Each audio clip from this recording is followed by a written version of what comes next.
The Resident Evil movie franchise is being rebooted by director Zach Cregger, and we just got our first glimpse of this new vision. With filming actively underway in Prague, we got new photos that leaked that reveal a war-torn and snowy Raccoon City. Today, we're breaking down all of these leaked set images and going over all of the leaked details and stuff that we know about this brand new take on the world of Resident Evil, because this movie isn't another rehash, this is an entirely new story. And the takeaways from all of the leaks and details we have so far are huge. A snowy Raccoon City is confirmed. The film will follow a completely original story without many familiar faces. So let's take a journey back to Raccoon City and break it all down. So jumping straight into it, I think the biggest bombshell comes from a flood of new photos and videos straight from the production in Prague, which has been completely transformed into the iconic and doomed Raccoon City. But this isn't the city that we all remember from the video games.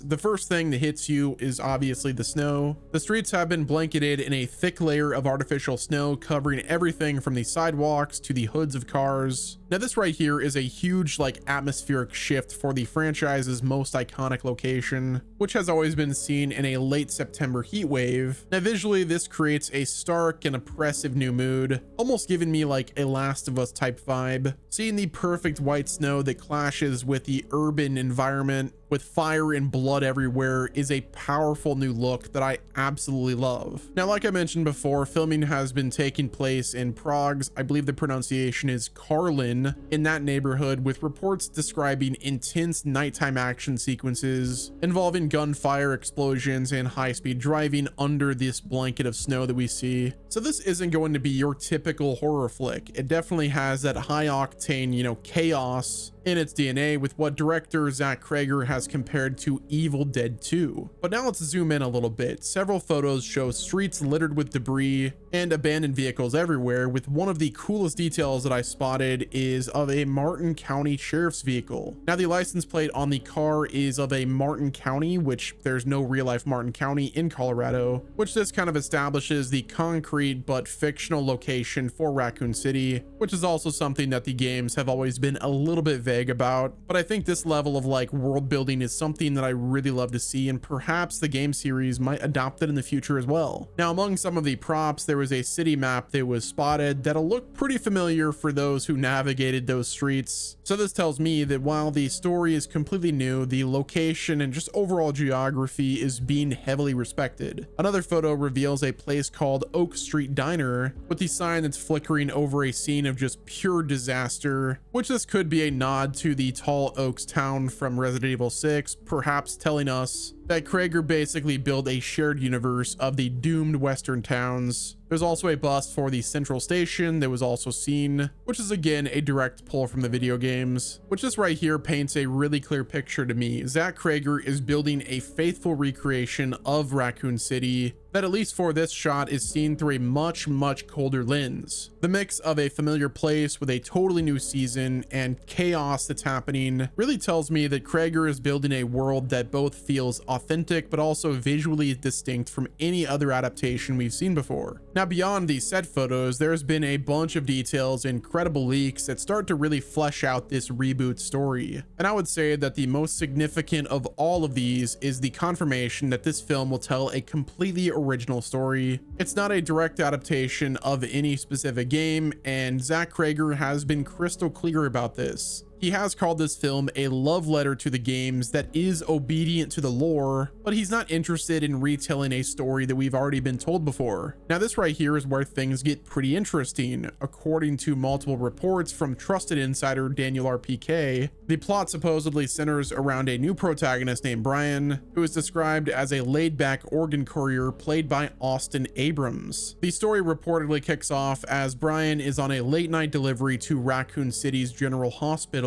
and while driving on a snowy mountain road that sets up perfectly to the leaked set photos, he accidentally hits a mysterious woman with his car. Well, the woman survives that encounter, but it's immediately obvious that something is very wrong with her. As Brian tries to go and help, he stumbles right into a full-blown biohazard outbreak, complete with tentacle-based mutations and bioengineered monstrosities, which honestly, if this leak is true, it is a brilliant setup, with Brian entering this disaster character as it's all kicking off, discovering the horrors from a grounded and civilian point of view. The descent into hell structure is a classic horror vibe. And again, to call back on The Last of Us, I know I keep doing it, but like, if you remember the start of that game, at the start of the outbreak, like that was such an insane moment for that video game. And if Zach Cregger can do something similar for Resident Evil, I think we're all going to be eating really good with this film. This brings us to the second major confirmation, which can be considered, you know, a bit controversial to some people. The reboot will not feature any iconic legacy characters.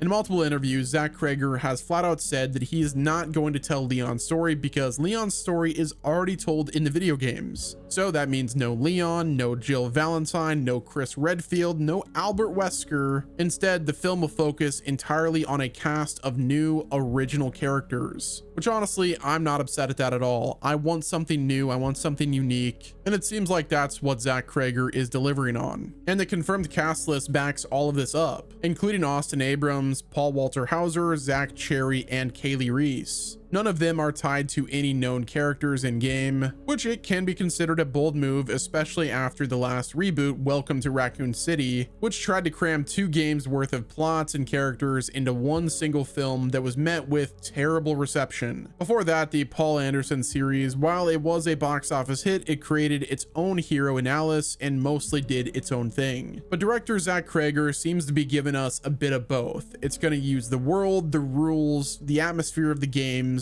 but populate it with new faces to tell a brand new story. This avoids the situation of trying to perfectly replicate characters and plot points that often end up being very disappointing. Listen here, guys, I am all for a video game adaptation, but for Resident Evil, there have been countless movies, countless attempts to, you know, tell the story, and I'm telling you, just don't even try it anymore. Leave the OG characters and the OG stories to Capcom. They're the ones who can do it the best. So what does all of this mean for the future of Resident Evil on the big screen? Well, all signs are pointing towards a reboot that's trying to learn from the past, but also trying to carve out its own place in the Resident Evil series. Now, the movie is scheduled for September 18th of 2026. And honestly, I think the choice of using Zach Cregger as the director is probably the most exciting part of this whole thing. Zach Cregger has proved that he is a master at suspense, misdirection, and just the horror genre in general. He stated that while his film lives in the world of Resident Evil 2 and Resident Evil 3, it adheres to more of the tone of Resident Evil 4, which tells us that we are about to get a sick blend of survival horror and intense action, with hopefully a focus on story and character, because that right there is the soul of Resident Evil. Now, the decision to skip some of the legacy characters is without a doubt a risky choice, but I think it might be the smartest one. By them telling an original story about a normal person caught in a crazy nightmare, the director can capture that feeling of playing a new Resident Evil game for the first time, the sense of fear, isolation, and desperation without being shackled by the 25 years of lore, characters, and all that other stuff. It lets the narrative be clean, focused, and accessible to everyone. It lets him use elements like the Umbrella Corporation and RPD in ways that serve this new story, not just as fan service. It's also the chance to build a proper cinematic universe from the ground up that respects the source material's tone without just a copy and paste. This is a true reboot, a fresh start, and man, am I excited to see Raccoon City under siege once again. But I want to hear from you guys. What are your thoughts on this Resident Evil movie? Are you excited for it? Are you hyped about a snowy Raccoon City? Are you upset that there's not going to be classic characters like, you know, Leon and Jill? Let me know what your theories are down below as well. Where do you think this story is actually going to take us for this Resident Evil movie? Hit the like button if you enjoyed, subscribe with your noties on, and until next time, this has been Wes, and I will talk to you guys on the other side of the world.